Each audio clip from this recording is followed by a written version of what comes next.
الہام کی رم جھم کہیں بخشش کی گھٹا ہے، یہ دل کا نگر ہے کہ مدینے کی فضا ہے، سورج کو ابھرنے نہیں دیتا تیرا حبشی، بے زر کو ابو ذر تیری بخشش نے کیا ہے۔ دوستو پہلے یہ ویڈیو دیکھیں، بعد میں بات کرتے ہیں۔ یہ کتاب میرے ہاتھ میں ہے، کشف الغمہ فی معرفت الائمہ، قم کی چھپی ہوئی ہے، تہران قم کی کتاب ہے، مکتبہ بنی ہاشم تبریز کی، قم کی 1381 ہجری کی چھپی ہوئی ہے۔ آج سے کتنے سال؟ 30 اور 20 50 سال پہلے کی چھپی ہوئی ہے کتاب۔ کیا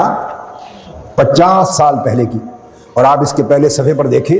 جب میں بچہ تھا، نوجوان تھا، اسکول پڑھتا تھا، اس وقت کے رسم میرے ہاتھ کے اس میں حوالے لکھے ہوئے۔ اس کی جلد 2،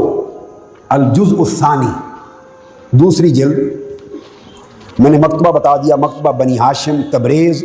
سوق المسجد الجامع، 1381 ہجری، المطبعۃ العلمیہ قم چھپی ہوئی، الجزء الثانی۔ اور اس میں امام محمد الباقر علیہ السلام کا باب ہے، امام ابو جعفر محمد بن باقر علیہ السلام کا باب ہے، اور ان کی مرویات ہیں اس جگہ پر۔ عروہ بن عبداللہ روایت کرتے ہیں، اس کا صفحہ 359، الجزء الثانی، پیج 359۔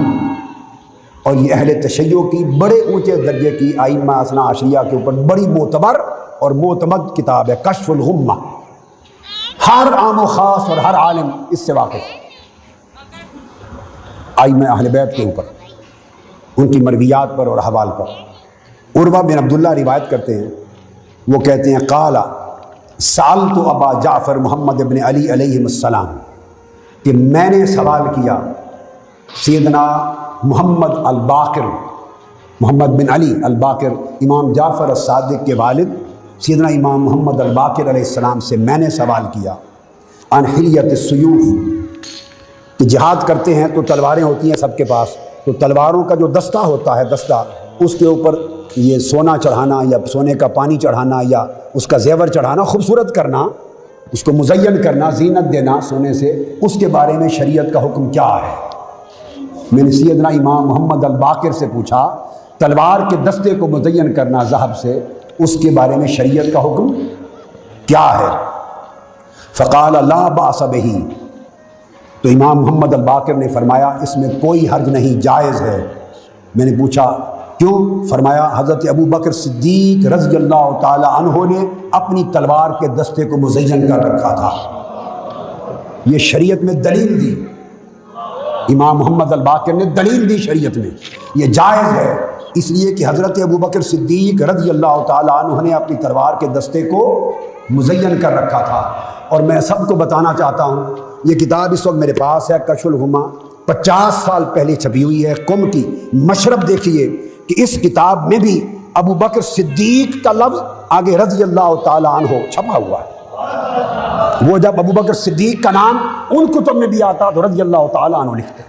حضرت عمر کا نام آتا رضی اللہ تعالی عنہ لکھتے، عثمان کا نام آتا رضی اللہ تعالی عنہ لکھتے، روکھا نام نہ لکھتے۔ یہ ہے جوڑنے کا وہ طریق جو بتا رہا ہوں۔ تو آپ نے فرمایا کہ حضرت ابو بکر صدیق نے اپنی تلوار کے دستے پر کو مزین کر رکھا تھا سونے کے ہلیہ سے، جائز ہے۔ اب وہ کہتے ہیں عروہ بن عبداللہ، مجھے تعجب ہوا، اس زمانے میں بھی غلط فہمیاں تھیں، جو مجلس میں نہیں بیٹھے، صحبت میں نہیں بیٹھے، تو دور اس طرف سے بھی فتنہ پھیلانے والے تھے اور اس طرف سے بھی فتنہ پھیلانے والے تھے، ادھر بھی غلط باتیں منسوب کر کے دور کرنے والے تھے، ادھر بھی غلط باتیں ائمہ کی طرف منسوب کر کے دور کرنے والے تھے۔ وہ عروہ بن عبداللہ کہتے ہیں، فقلت، یہ بات سن کر میں نے کہا، فتقول الصدیق، آپ بھی ابو بکر کو صدیق کہہ رہے ہیں؟ تعجب کے ساتھ پوچھا، کیا آپ بھی ابو بکر کو صدیق کہہ رہے ہیں؟ وہ کہتے ہیں وَوَثَبَ وَاسْتَقْبَلَ الْقِبْلَةَ، وہ اسی وقت جہاں تھے اٹھ کر کعبے کی طرف متوجہ ہو گئے۔ حضرت امام محمد الباقر نے اپنا چہرہ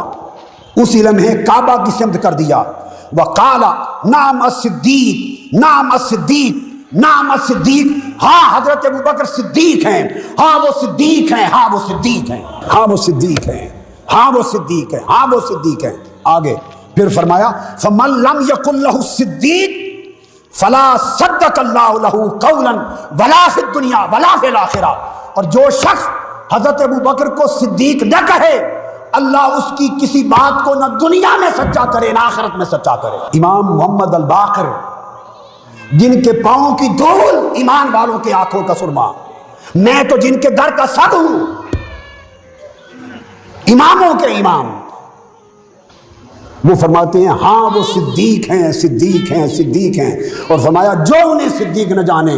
فرمایا اس سے دنیا اور آخرت میں اللہ تعالیٰ اس کے کسی قول کو سچا نہ جانے رد کر دے، اس کو نہ دنیا میں نہ آخرت میں۔ اور ان کا عالم بھی دیانت کا دیکھیے کہ خود سوال کیا، اپنا تعجب بیان کیا، خود جواب لے کے خود روایت کر دی، اور یہ عالم تھا ان مصنفین کا کہ اس کو روایت کیا، اور اس روایت کو یعنی اس کتاب کے جو مؤلف ہیں امام علامہ محقق ابو الحسن علی بن عیسیٰ بن ابی الفتح الاربلی، یعنی یہ آج کے نہیں سینکڑوں صدیاں پہلے کے ائمہ علماء میں سے، اور اس کے اوپر جو تعلیق کی وہ الفاضل المحقق الحاج سید ہاشمی الرسولی نے، اور اس کی طباعت کی السید علی بنی ہاشمی نے، اور شیخ اربلی ابو الفتح الاربلی یہ محقق اتھارٹیز میں سے ہیں، محقق اتھارٹی میں سے ائمہ میں، اور یہ معروف کتاب ہے کشف الغمہ، یہ امام محمد الباقر سیدنا صدیق اکبر کے لیے فرما رہے ہیں۔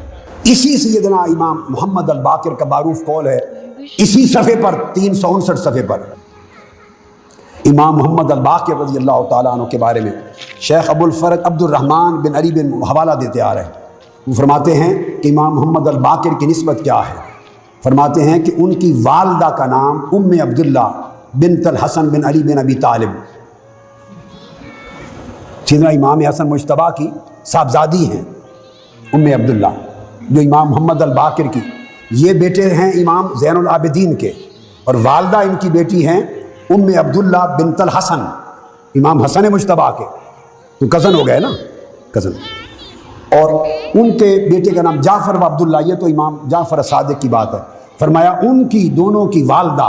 یعنی امام محمد الباقر کی زوجہ، امام محمد الباقر علیہ السلام کی بولیے زوجہ، اور امام جعفر صادق کی والدہ، امام جعفر صادق کی والدہ اور امام محمد الباقر کی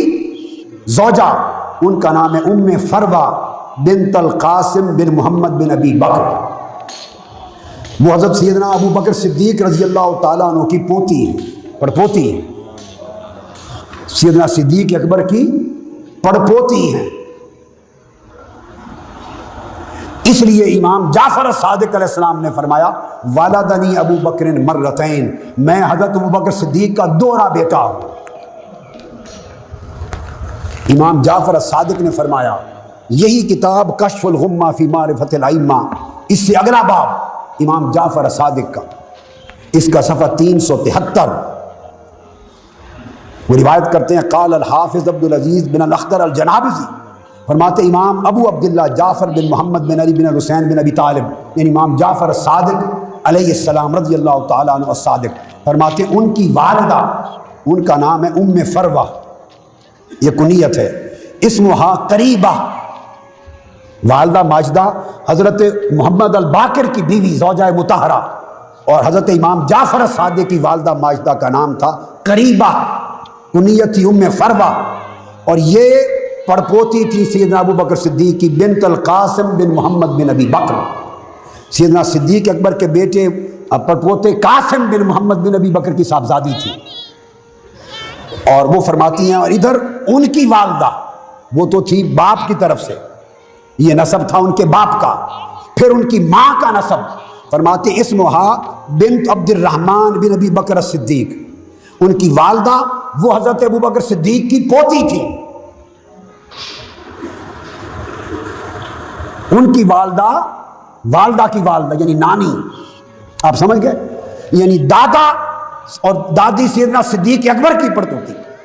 اور نانی سیدنا صدیق اکبر کی پوتی اسماء بنت عبد الرحمن بن ابی بکر، جب دو نسب دو طریق سے والدہ کے 2 طریق سے نسب سیدنا صدیق اکبر سے، 2 طریق سے ننیال سیدنا صدیق اکبر سے ملتا ہے۔ یہ سن کر فرمایا وَلِذَالِكَ قَالَ جعفر علیہ السلام، اس لیے امام جعفر علیہ السلام نے فرمایا وَلَقَدْ وَلَدَنِي ابو بکر مرتین، میں حضرت ابو بکر صدیق کا دوہرا بیٹا ہوں، دوہرا بیٹا ہوں۔ یہ ائمہ اطہار اہل بیت اپنا تعلق ظاہر کرتے۔ سبحان اللہ سبحان اللہ۔ دوستو کس قدر حسین انداز میں اللہ ڈاکٹر صاحب نے شان صدیق اکبر رضی اللہ تعالیٰ عنہ بیان فرمائی۔ اللہ تعالیٰ مجھے بھی اور آپ کو بھی نبی پاک علیہ الصلوۃ والسلام کی ہر نسبت کا احترام کرنے کی توفیق عطا فرمائے۔ دوستو اسی طرح کی ایمان افروز ویڈیوز کے لیے اس چینل کے ساتھ جڑے رہیے۔ اگلی ویڈیو تک کے لیے اللہ حافظ۔